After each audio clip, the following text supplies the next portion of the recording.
Assalamualaikum warahmatullahi wabarakatuh. Kami dari kelompok 3 akan menampilkan video eksperimen korosi pada paku besi. Sebelumnya perkenalkan, nama saya Muhammad Asbi Alvin. Saya Nadela Putri. Saya Yusuf Dewi. Saya Cecilia Putri Anda.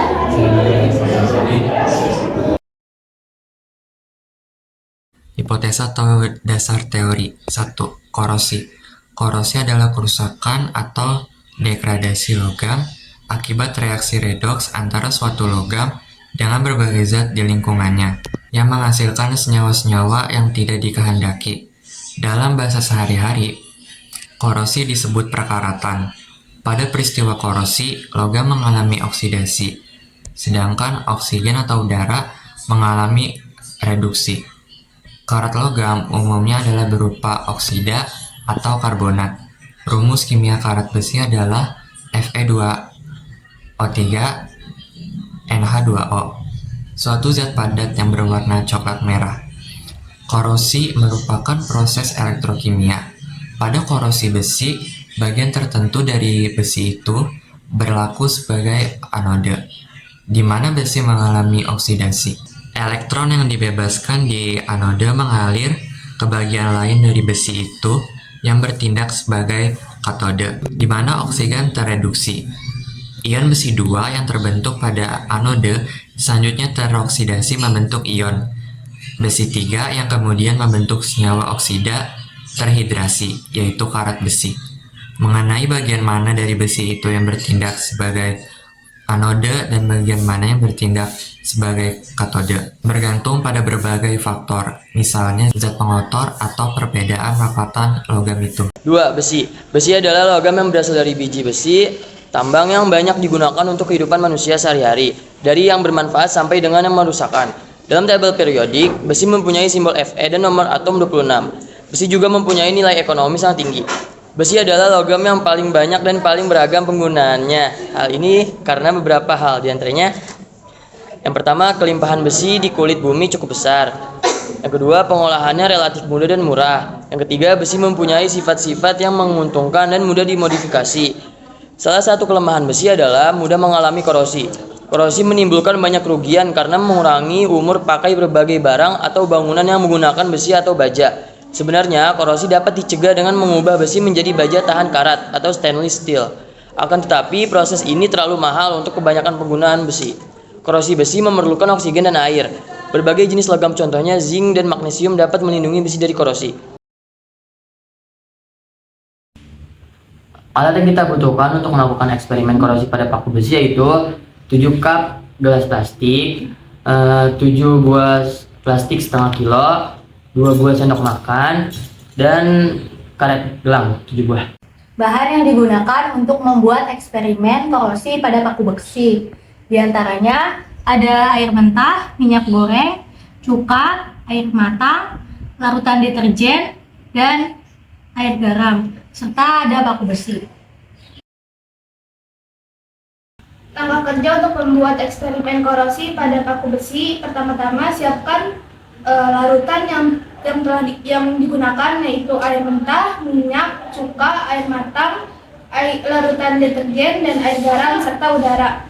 Lalu langkah selanjutnya, masukkan paku ke dalam masing-masing larutan.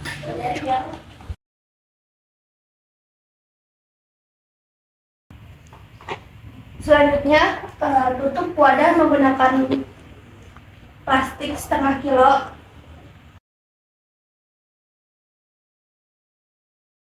Setelah ditutup, lalu ikat menggunakan karet. Setelah wadah ditutupi dengan plastik, simpan wadah selama 3 hari. Kemudian keluarkan paku dan kemudian amati. Dan masukkan kembali paku hingga hari ke-7. Setelah itu diamati.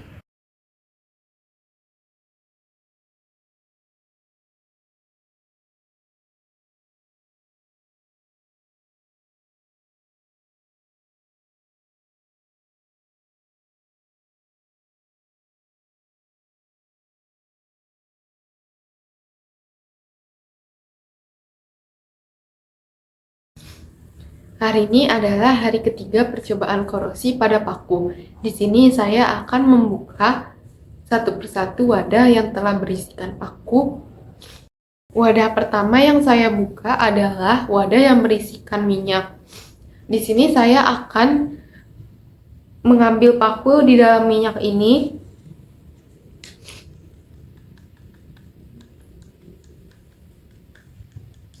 Dan paku yang telah direndam oleh minyak ini tidak ada karat yang terjadi pada paku ini. Wadah kedua yang saya buka adalah air yang berisikan sabun deterjen. Di sini saya akan mengambil paku yang ada di dalam air ini. Dan pada paku ini tidak terjadi karatan, tetapi di bagian atas terjadi karatan. Wadah ketiga yang saya buka adalah wadah yang berisikan udara. Paku yang ada di dalam udara ini sangat berkarat.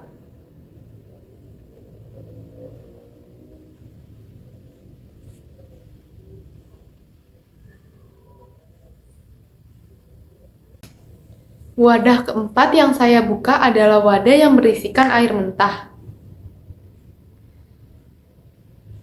Pada paku yang ada di dalam wadah ini, paku menjadi hitam dan berkarat, serta air mentah yang ada di dalam wadah ini berubah warna menjadi kekuningan atau orange. Dan pada air ini di atasnya terdapat seperti minyak-minyak butiran kecil. Wadah kelima yang saya buka adalah wadah yang berisikan air matang.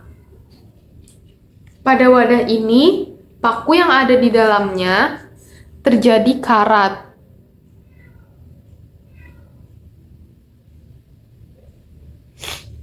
Dan air yang ada di dalam ini berubah warna menjadi kuning. Wadah keenam yang saya buka adalah wadah yang berisikan cuka.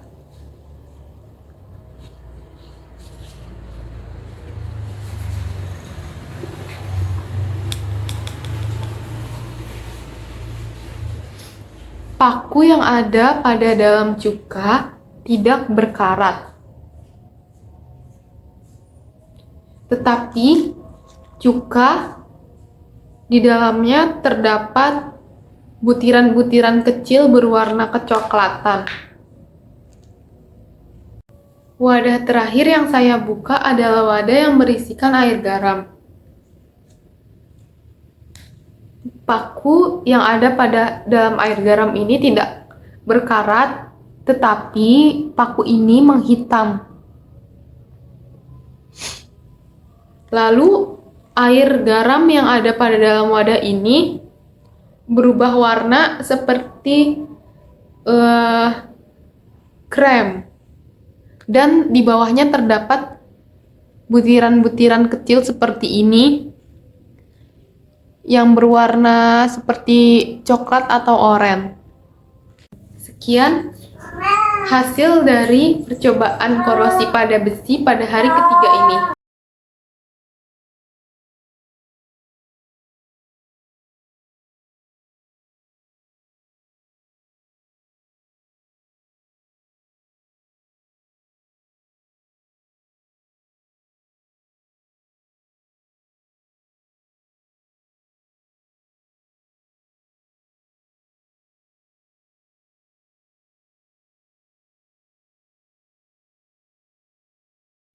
Hari ini adalah hari ketujuh percobaan korosi pada besi. Di sini saya akan membuka wadah satu persatu dan menunjukkan hasilnya pada hari ketujuh ini. Wadah pertama yang saya buka adalah wadah yang berisikan minyak goreng.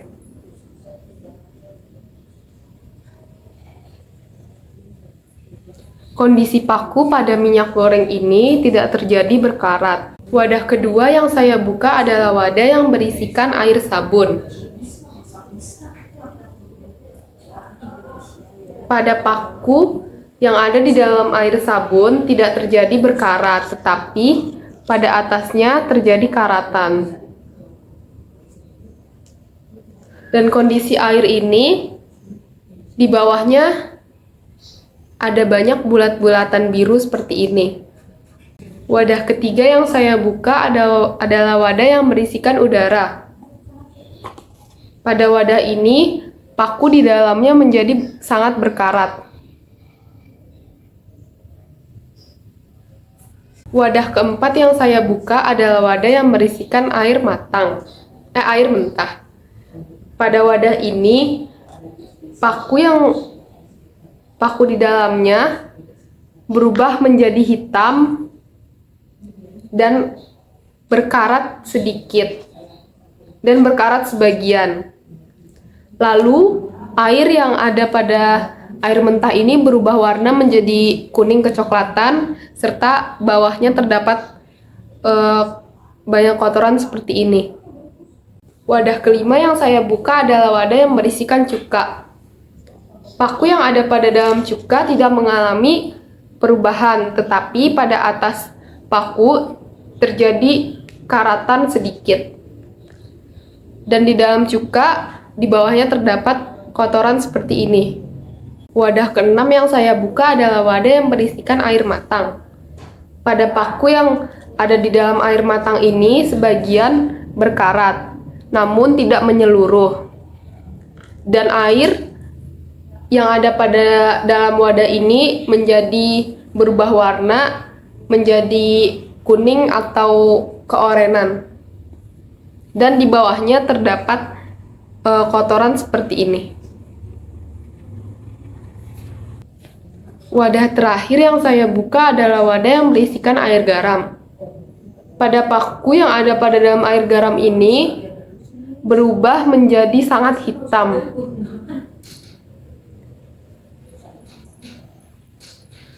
Dan air garam berubah warna menjadi seperti coklat muda dan di bawahnya terdapat seperti kotoran seperti ini. Sekian hasil percobaan korosi pada paku kelompok saya yang terjadi pada 7 hari ini. Terima kasih.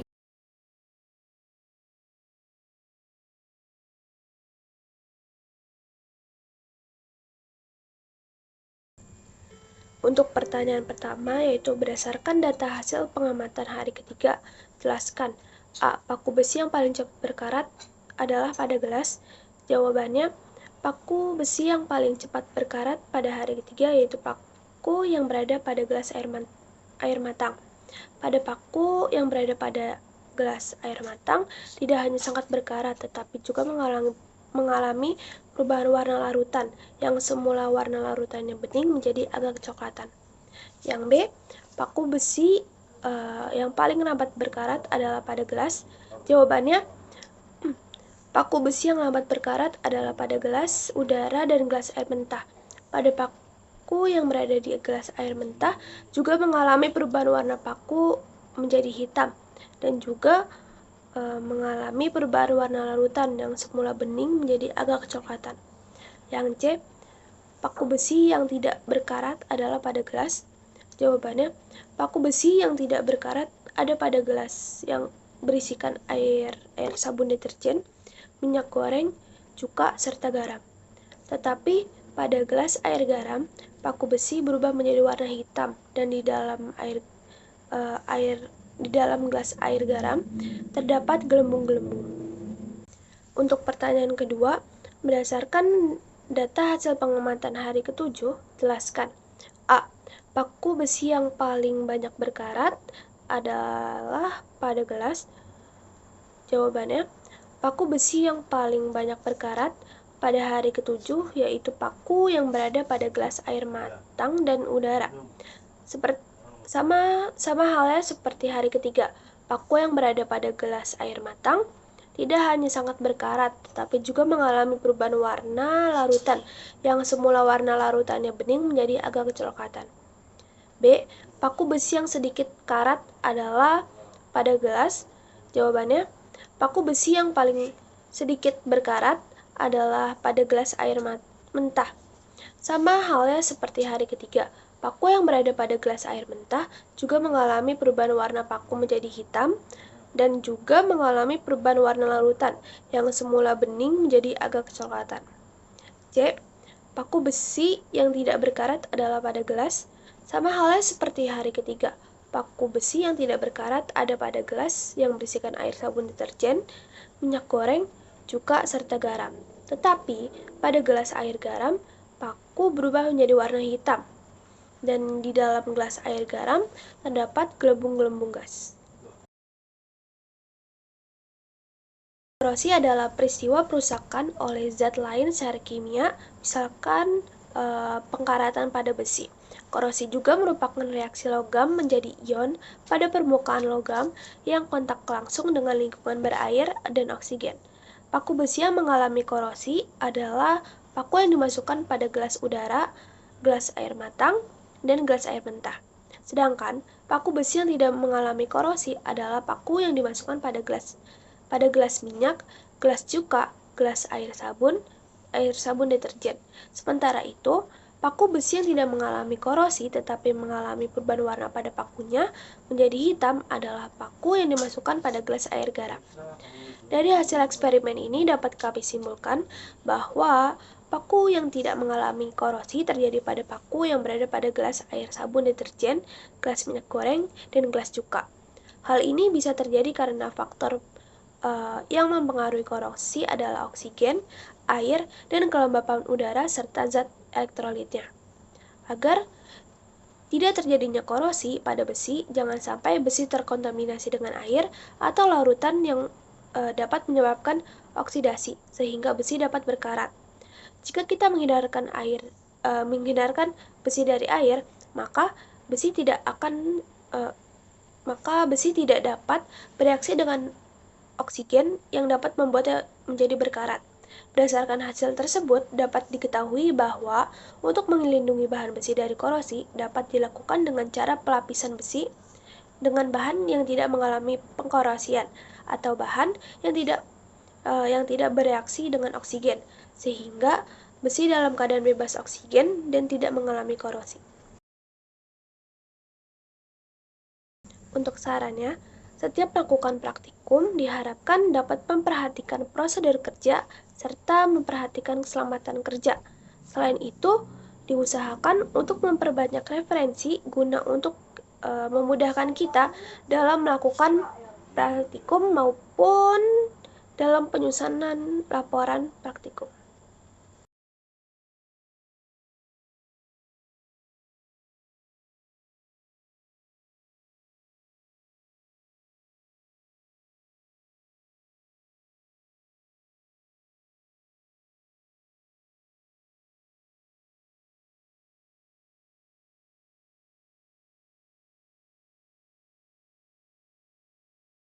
Video eksperimen korosi pada paku besi dari kelompok kami, kurang lebihnya mohon maaf. Wassalamualaikum warahmatullahi wabarakatuh.